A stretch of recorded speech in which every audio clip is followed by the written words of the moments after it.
Today I want to talk to you about what's going on with Francis Chan. Is he becoming Catholic?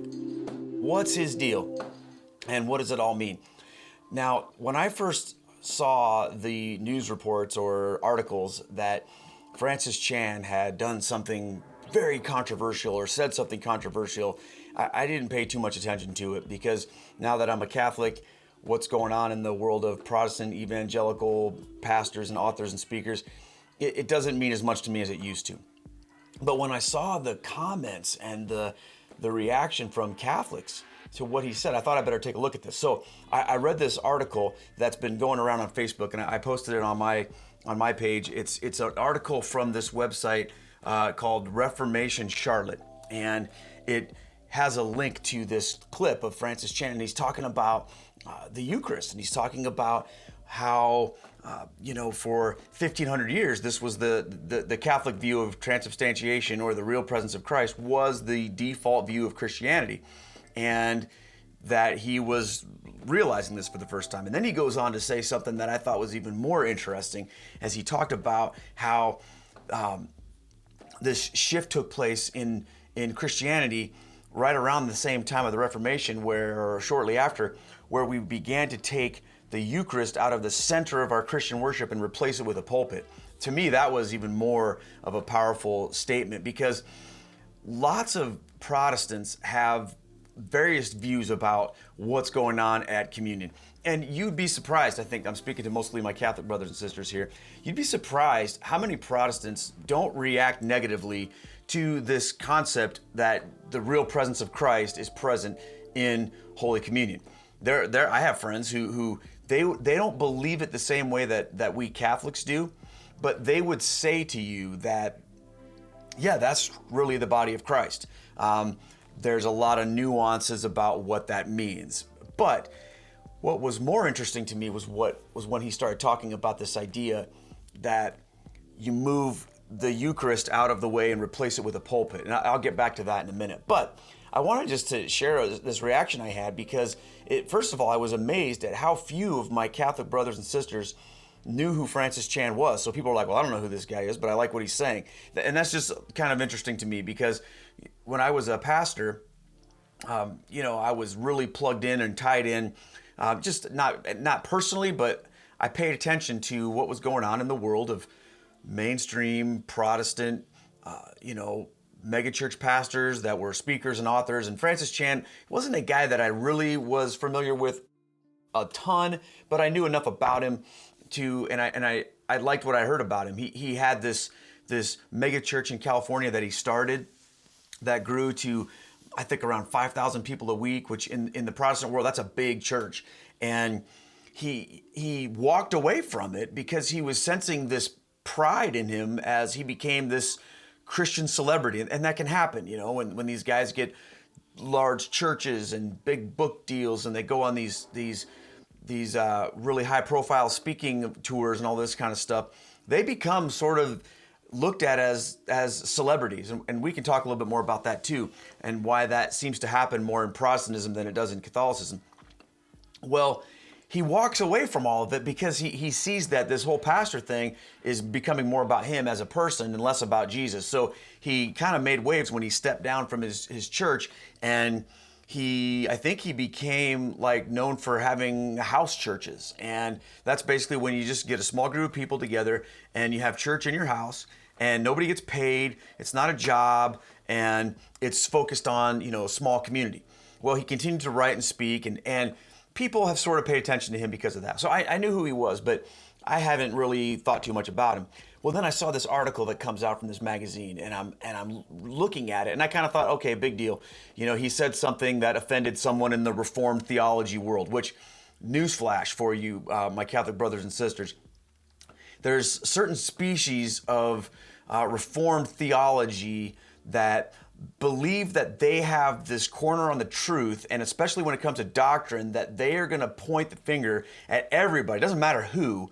And if they smell something that they consider to be false teaching or heretical, or the very worst thing, something that could be construed as maybe kind of sort of Catholic, they are going to lose their minds. And it doesn't matter who it is. It could be like their best friend. They're instantly going to lash out and say, we gotcha. And that's exactly what I was seeing in this. I'm like, okay, big deal. Francis Chan said something that made these Reformed guys mad. They're always mad about something, some of these guys. They've always got an axe to grind against somebody. Catholics are, of course, target number one, but that's too easy anymore. So now they kind of have to try to find something against somebody that was once part of their group to make everybody go, ooh, what did they do? Well, anyway, Francis Chan says something, tick these guys off, big deal. But then when I looked into what he said, I was like, whoa. And then I actually watched the video of him talking about it, and I was like, this is incredible. And the thing that was incredible to me as a convert to Catholicism and a former pastor myself was when Francis Chan said the following. I have my computer here, and I'm going to read to you some of this article. If you haven't read it yet, I'll put the link in the description. The article itself, by the way, is I don't know. I don't want to call it garbage, but I will. It's basically super critical, of course, of Francis Chan because of what he's saying. But in the article, he says that I didn't know that and I'm quoting him now, he says, I didn't know that for the first 1,500 years of church history, everyone saw it as the literal body and blood of Christ. And it wasn't until 500 years ago that someone popularized the thought that it's just a symbol and nothing more. I didn't know that. I thought, wow, that's something to consider. That was the line that when I read that, I thought, this is incredible to me. And it's incredible to me because I instantly related to it, because what it points to is a deeper level of, let's call it, of a different paradigm with our Protestant brothers and sisters and our Catholic brothers and sisters. And, those of us that grow up in Catholicism, which I did not, again, I'm a convert, most of you know that, but those of you that grow up in Catholicism, if you're paying attention, and I know a lot of people don't, you learn that most of what is happening in the Mass and in Catholicism is the way it is because of this belief in the real presence of Christ. I mean, the real presence of Christ in the Eucharist is why Catholics genuflect when they enter into the church towards the tabernacle. The real presence of Christ is why we go to adoration and we spend time with Christ in prayer, adoring Him in the Eucharist. The real presence of Christ in the Eucharist is why receiving communion is such a big deal and why it's only open to Catholics in a state of grace. And a variety of things. It's why we have reverence in the Mass, and it's why we do so many of the things that we as Catholics do that are built into our faith experience in the Mass are because of this belief. But for many Protestants, including high-profile Protestant pastors, people that have written books and have gone to seminary and lead churches, they don't really understand the magnitude of the reality that view, the Catholic view, was the default view for all those years. And Francis Chan is now he's coming to this realization, and it's rocking his world. And to me, that was pretty powerful to see him do that, because I remember what it was like for me to go through that. I used to think that the Catholic view of transubstantiation or the real presence of Christ and many other Catholic views, these were things that were cooked up, in the Middle Ages by some whacked out council or a pope or somebody or something weird that happened. Like when nobody was looking, they inserted these views into the church. And then, of course, the Catholics just decreed, you must believe these things or anathema. And as I began to study more and read the church fathers and look more into things, I realized that paradigm, that view that I had been taught was completely and utterly false. And it's not just false because it's a different opinion. It's an objective truth that is real, right? So all Francis Chan does in this video is he declares an objective truth. He says that this was the position for everyone saw it this way as the literal body and blood of Christ. He didn't say that it was his position. He didn't say that he was now going to become a Catholic. He didn't even say, and he even starts the video by saying, I'm not making some grand statement here. And then he shares this objective reality. And I think the point he was making really wasn't even so much about the real presence of Christ in the Eucharist, I think his point was about how we've replaced focus on Jesus with focus on man. And the reason why he was saying that was because he talked about how we've removed the focus from being about the Eucharist, which according to Francis Chan, which again, he's just saying the truth, that was the center of Christian worship. Hey, guess what? Newsflash, it still is in Catholicism. But we've replaced that with putting a man in the middle, and he gets to say his words and give a talk, and that's what everybody's there for. And Francis Chan is, of course, talking about that. And he says, I go into my study, and I would prepare for 15, 20 hours a week, come out, give you my thoughts on what the Bible means. Well, other people do the same thing. And then what's happened is, over time, we've developed these little followings based on who do you follow. Some guys, he talks about, some guys listen to John Piper, some guys listen to Tim Keller, some guys listen to Matt Chandler, some guys listen to Rob Bell or whatever. And you can go through this entire list of all these people that lead these ministries or these big churches. And really at the end of the day, what's boiled down to is that it's all about what these guys are saying and what they've discovered in their study, right? And that's the center. And I get that because that was what I lived to do myself. As a pastor, I would go and study. And for me, that was the most important thing all week, was preaching a message and teaching what I believed to be the truth to people. And when I became Catholic, one of the things that I at first wasn't sure I would dig, but now I'm really digging, was this idea that the guy preaching the sermon isn't the main point, that Jesus Christ in the Eucharist is the main point. And I can't even begin to tell you guys how that has transformed my life. Well, that's all Francis Chan was doing. He was explaining that. And I think what it shows is that he's willing to be honest about what he's discovered as he reads the church fathers. Now, I know a lot of these Reformed dudes are going to say, well, I've read the church fathers and they said this and they've said that and blah, blah, blah, And here's what I want to tell you. If you're going to argue and be a person who wants to say, oh, you're an idiot, Catholics are stupid, they don't know what they're talking about, you can do that. You can find quotes and things to fit your narrative, but what you can't do is deny the objective truth that before the Reformation, the Eucharist was the center of Christian worship. There's just no denying that. And that after the Reformation, slowly over time, and depending on where you are, it became less the focus, until you get to today, where a lot of churches that consider themselves Bible-believing churches, they only have communion once a month or sometimes even less than that. And those that do have it more often, they'll make a big deal. Well, this is a symbol. This is, whatever. And what I want to say is this: when that paradigm begins to change, and this is what you begin to see, it's a scary place for a Protestant. And now a lot of people make a big deal. Well, what's going to happen to Francis Chan? I have no idea. I don't know him personally, and I don't know where this is going to head for him. But I will say this: if he continues down the road that he's going, I can't say whether he'll become Catholic or not, but I think that he's going to say even more things that are going to freak out all of his, Reform buddies who want to be the doctrine police and, point out when someone gets a little too close to Catholicism.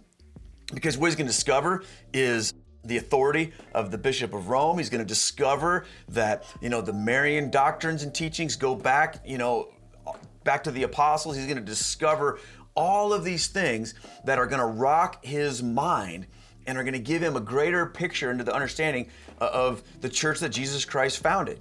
And, whether that happens to him or not, I can't say.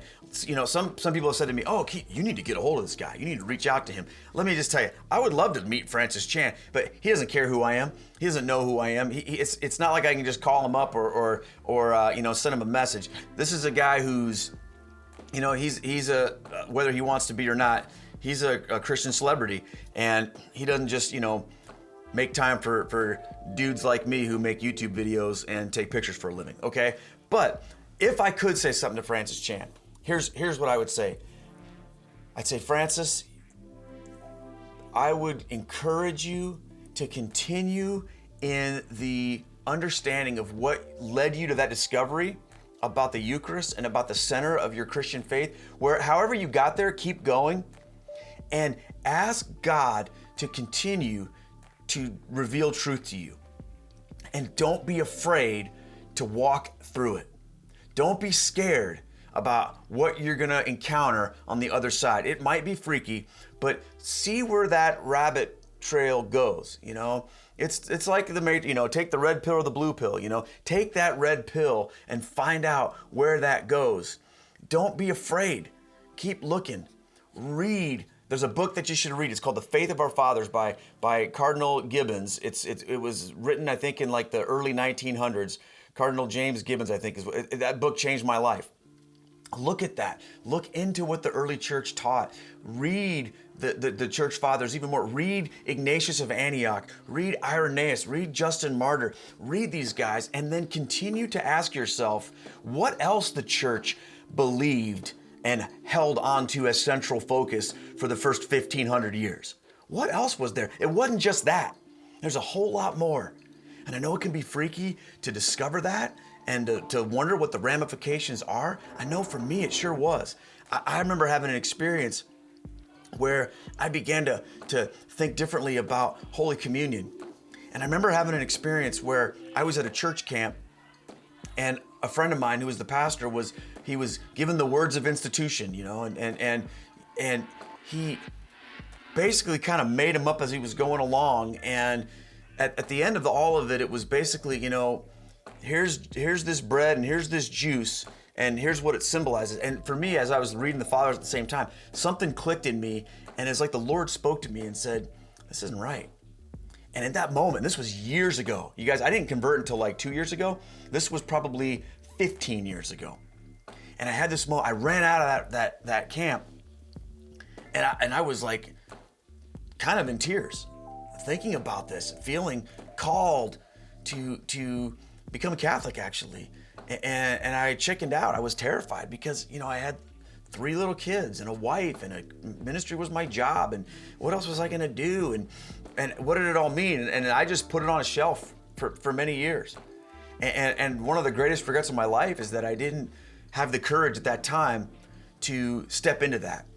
And you know, Francis, you obviously have a lot more courage than I did, because you walked away from your giant mega church and everything that you had because you didn't feel like it was authentically what Jesus was calling you to do. And I have a lot of respect for that. And I want to challenge you to, in the spirit of that, keep moving forward with what you've discovered. And you know, all my Catholic brothers and sisters, we're smiling. All my fellow converts to the faith that were pastors and the guys that some of us were like anti-Catholic, we're smiling right now. We're going, oh my gosh, he's getting it. This is amazing. You know, we're here for you. And if you need to reach out to somebody, if you need someone you can talk to with no judgment and no pressure, you know, you can send me an email, info@keithnester.com. You can reach out to me somehow, and you know, if you need somebody closer to you in California, there's guys there that can do that too. But we're here for you, and we love you, and we're gonna be praying for you, and we're so thankful that God is showing you the truth. Just keep walking into that. So anyway, that's what I'd say to Francis Chan. To the rest of you, keep praying for him, and pray for anyone really who's beginning to discover the truths of the Catholic faith, or really the truths of the ancient Christian church, which of course is the same, right? People, it's funny how they have those moments where they go, I'm not a Catholic, but the early church this, and I really want to be like the early church. Well, then there comes a moment when those two tracks run into each other. Pray for people in that situation, because it can be a pretty scary thing. Because the devil's convinced the world that the Catholic Church is, you know, the whore of Babylon and the Antichrist, and that there's no way Catholicism can be true. That's a thing that was baked into a lot of our brains as Protestants. And when you come to a place where you go, wait a second, it can be tough. So keep them in your prayers. And thank you guys so much. I would love to hear your thoughts on this. Just drop me a comment and let me know what you guys think. And we'll all keep praying together. All right. Take care. God bless.